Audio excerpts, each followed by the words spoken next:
Dhamma Talk from the Buddha, April 25th, 2021. The reason why practitioners are not able to advance their Dhamma practice. Virtually all practitioners carelessly ignore the reason why they are unable to advance their Dhamma practice. This is because their minds are permeated with heedlessness, pamada. This flaw is innate in all human beings, but it can be corrected. In order to correct this flaw, practitioners need to cultivate the mind by following the Buddha's teachings. Why is it that practitioners are not able to advance their Dhamma practice? The answer is because they lack shame and the fear of doing evil. Lack of shame and fear of doing evil is not only the root cause of the endless cycle of birth and death, but is also an obstacle to path, fruition, and nibbana. Thus, for those who lack shame and fear of doing evil, their minds cannot be cultivated, regardless of the level of education they might have. For example, some monks, even with doctorate degrees in Buddhist textual studies from domestic universities or from abroad, cannot make progress with the practice of mind cultivation if they lack shame and the fear of doing evil.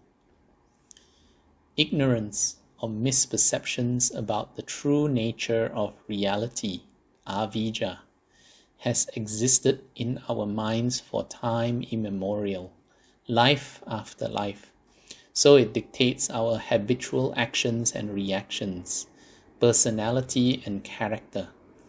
It blinds us to dangers, drowns us in an ocean of thoughts, and has shaped us into the heedless human beings we are today. Thus, it is important that practitioners cultivate the mind by abiding in solitude, starting with kaya viveka, bodily detachments from alluring sense objects, then developing citta viveka, mental detachment from sense objects, and eventually upadhi viveka, spiritual detachment from the substrata of existence, such as I and mine. Clinging or attachments to family and friends form mental impressions, volition formation, which cause a lack of shame and fear of doing evil. The family system creates the cycle of birth and death in our minds. In reality, every human being is ashamed and fearful of doing evil, but we can get hooked into doing evil because of our attachment to sensuality. What is sensuality? It refers to the feelings of I and mine, the feeling that I am, the father, the mother, or sibling, part of the family or part of the clan. These feelings set off a chain reaction of other feelings and actions.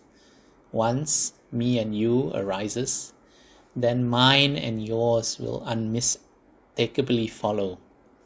When phassa arises, sense impressions or the coming together of three factors, the sense organ, the sense object, and sense consciousness, vijnana.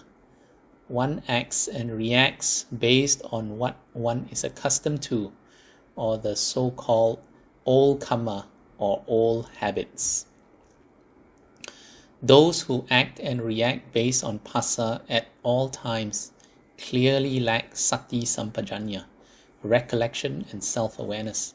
Sati sampajanya is therefore very important. It is regarded as the karmic cycle stopper.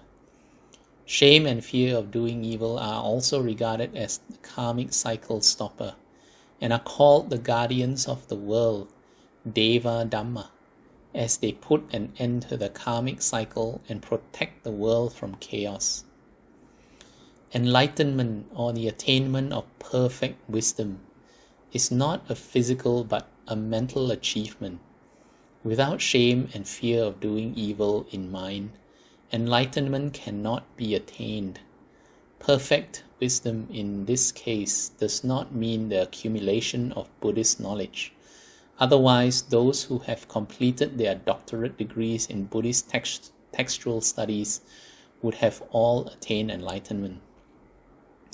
This is the reason why the Buddha advised practitioners to samathan sila, or observe precepts.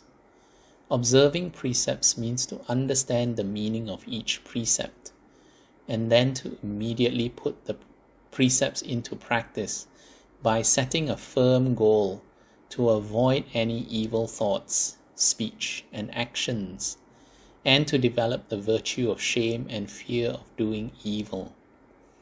The Buddhist precepts are not related to the law or regulations of the country, but are all about mind training, the path to Nibbana, shame and the fear of doing evil. Why is that a bhikkhu who commits any of the parajika offenses is barred from path, fruition, and Nibbana?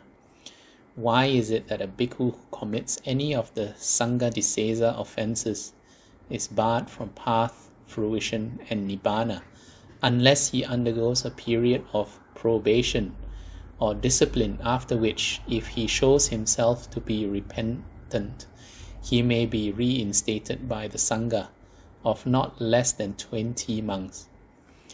Parivasakamma. Because the mind is filled with evil and lack of shame and fear of doing evil, the parijika are regarded as irrevocable and are compared to fully spoiled seeds which never sprout. The sangha disesa are compared to partially spoiled seeds, which can be regrown with the right care, an ample amount of water, fertilizer, and sunlight. The sangha disesa are regarded as remediable if they can totally eradicate longing for sensual pleasure and inculcate the virtue of shame and fear of doing evil. All of the aforementioned is not to be regarded lightly. They are grave dangers. In order to put an end to the cycle of birth and death, practitioners should see the danger in it, should not take the bait nor get lost in visions, and most importantly, should develop the virtue of shame and fear of doing evil in the mind.